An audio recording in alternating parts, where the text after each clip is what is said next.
साथियों नमस्कार। मैं आर के अमोल 24 चैनल पर आपका स्वागत है।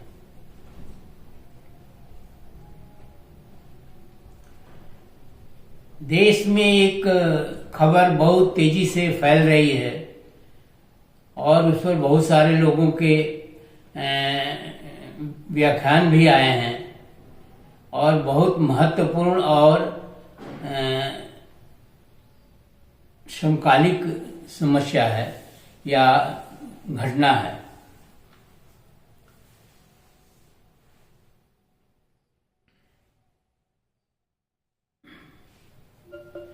अवैधानिक तरीके से कुछ लोग देश के विभिन्न हिस्सों के तमाम नौजवान अच्छी जिंदगी पाने के लिए अवैध तरीके से अमेरिका में गए थे। ठीक है, अगर सरकार रोजगार मुहैया नहीं कराएगी, शिक्षा के बारे में सरकार जो है कोई कार्रवाई नहीं करेगी, स्वास्थ्य और नौकरी के बारे में कोई कार्रवाई नहीं करेगी और अन्य समस्याएं के बारे में कोई कार्रवाई नहीं होगी, तो उसका नतीजा होगा अराजकता। अराजकता का ये एक हिस्सा है कि कुछ लोग कुछ दिनों पहले अवैध तरीके से अमेरिका गए थे। ठीक है, ये उनकी गलती है, लेकिन समस्याएं देश में सरकार ही पैदा करती है।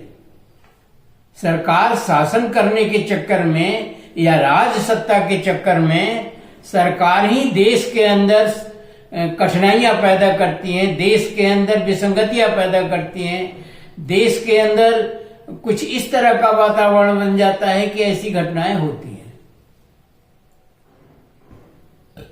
कोई कहता है, मुख्यमंत्री स्तर का आदमी कहता है कि मैंने इतने लोगों को इजराइल भेज दिया। अरे इसमें कौन सी बहादुरी और पीठ थपथपाने वाली बात है, और खुद अपनी पीठ थपथपा रहे हैं। तो क्या मैं कहूं ये मूर्खों की सरकार है? क्या मैं कहूं ये नालायकों की सरकार है? क्या मैं कहूं कि ये इन सरकारों का कोई दृष्टिकोण नहीं है, इन सरकारों की कोई जिम्मेदारी नहीं है, इन सरकारों का कोई दायित्व तो नहीं है? इसलिए ऐसा हो रहा है कि जनता अज्ञानी है, शिक्षित नहीं है, जागरूक नहीं है, इसलिए ऐसा कहा जाता है और इसलिए ऐसा हो रहा है। अब कुछ लोग अवैध तरीके से दूसरे देशों में रह रहे हैं, तो इसमें तो सरकार को तुरंत कार्रवाई करनी चाहिए कि जो अवैध तरीके से रह रहे हैं वो उनको हम उनकी व्यवस्था करें या उनके संबंध में कार्रवाई करें। कितनी शर्मनाक स्थिति है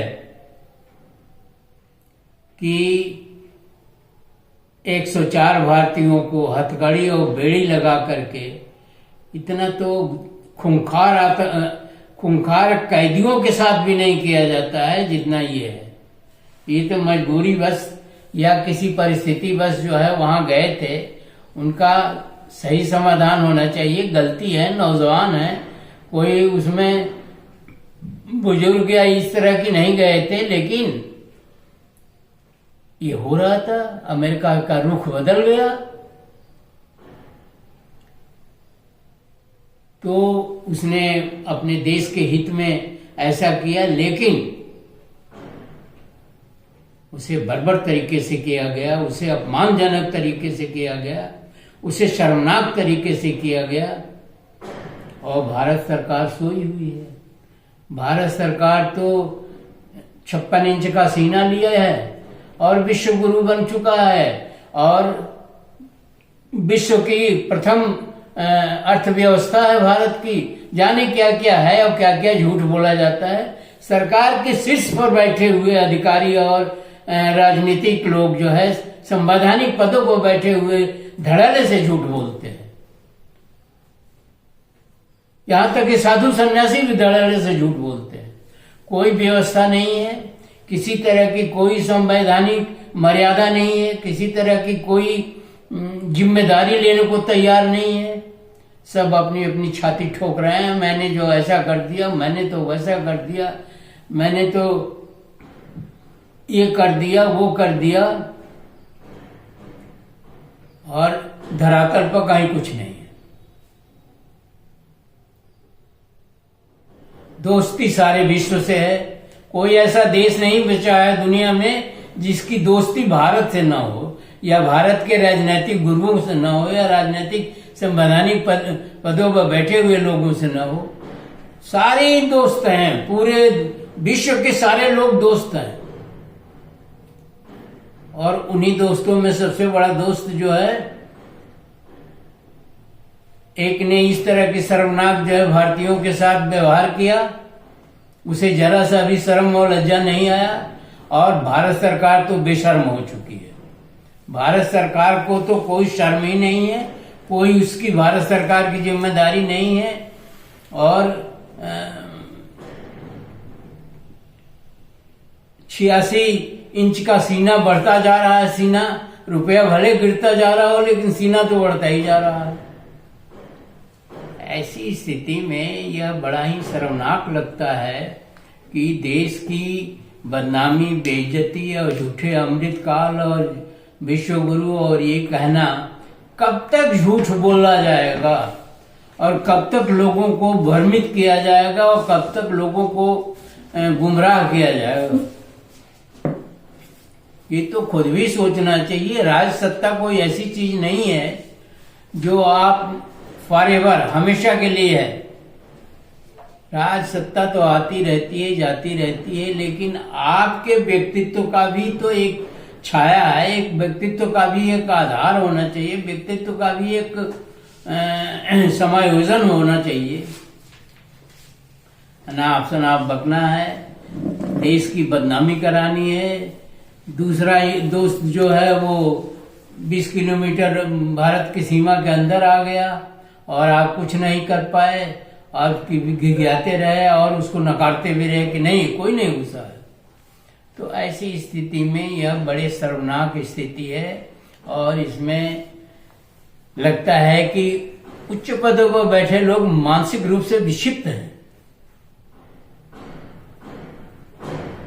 ये कोई राजनीति नहीं होती है, ये घटिया काम होते हैं, ये निम्न स्तरीय काम होते हैं और ये कोई राजनीति नहीं है। सकारात्मक राजनीति तो कतई नहीं है और नकारात्मक राजनीति भी कह ले तो नकारात्मकता के पराकाष्ठा है और नकारात्मक के शीर्ष पर है।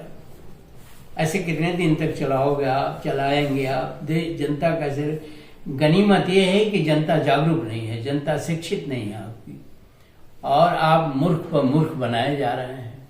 शिक्षा का सत्यानाश कर रहे हैं, स्वास्थ्य का सत्यानाश कर रहे हैं, अर्थव्यवस्था का सत्यानाश कर रहे हैं, सारी संवैधानिक संस्थाओं को गुमराह कर रहे हैं और एक तरह से कीचड़ उछालने का काम जो है वो राजनीति नहीं होती है। ये तो कीचड़ जो है गांव में, गलियों में उछालते हैं छोटे छोटे लोग और निम्न स्तरीय लोग जो है वो कीचड़ उछालते हैं। स्वस्थ परंपरा के लोग तो कीचड़ उछालने का काम नहीं करते।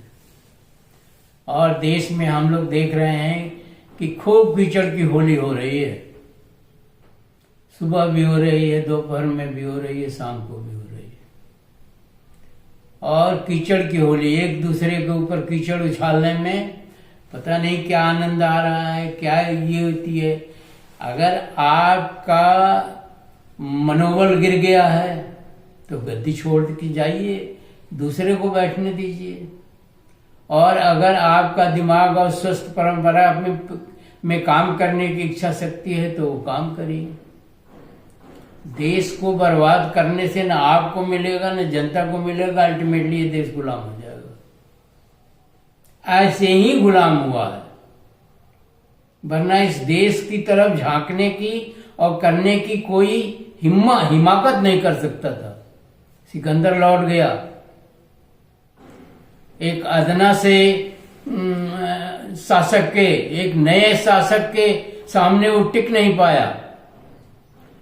आपका तो लगता है दिमाग ही नहीं काम करता है। सरकार दिमाग विहीन हो चुकी है।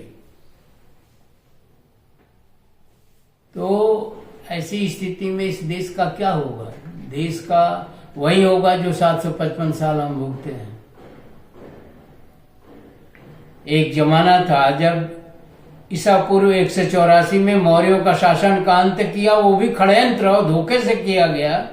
ठीक है, अंत तो सभी का होता है, मैं ये नहीं कहता हूं कि अंत नहीं हो, होना ही चाहिए अंत। एक शासन का दूसरे शासन का आना चाहिए, लेकिन उसके बाद क्या हुआ? शासन संभालने की क्षमता तो रही नहीं आपकी। भ्रांतियां, ये वो बाबई झूठी और भ्रामक बातें और निम्न स्तर की कार्रवाई और वार्ता भी निम्न स्तर की होती रही। संसदों में ऐसे भाषण होते हैं जो हम लोग सुनते हैं तो सोचते हैं ये क्या हो रहा है। एक दूसरे के ऊपर कीचड़ उछाला जा रहा है। यह बड़ा ही दुखी करने वाला है। ये बहुत ही देश के लिए घातक है और ऐसी कुव्यवस्था से देश का भारी नुकसान हो रहा है, आगे और होगा, ऐसा मेरा मानना है। इसलिए अनर्गल, अनाप शनाप, असंसदीय भाषा का प्रयोग बंद करते हुए एक मिसाल, कोई कुश्ती नहीं हो रही है, नुरा कुश्ती या कुश्ती नहीं हो रही है कि हार और जीत हो गया। हार और जीत का तो ये संदर्भ है कि हारने वाले का जीतने वाला मर्यादा से बात करता है, मर्यादा उसको करता है कि नहीं हम जीते ठीक है और आप हारे जरूर हैं, लेकिन हम दोनों की जीत है, हम दोनों की हार है।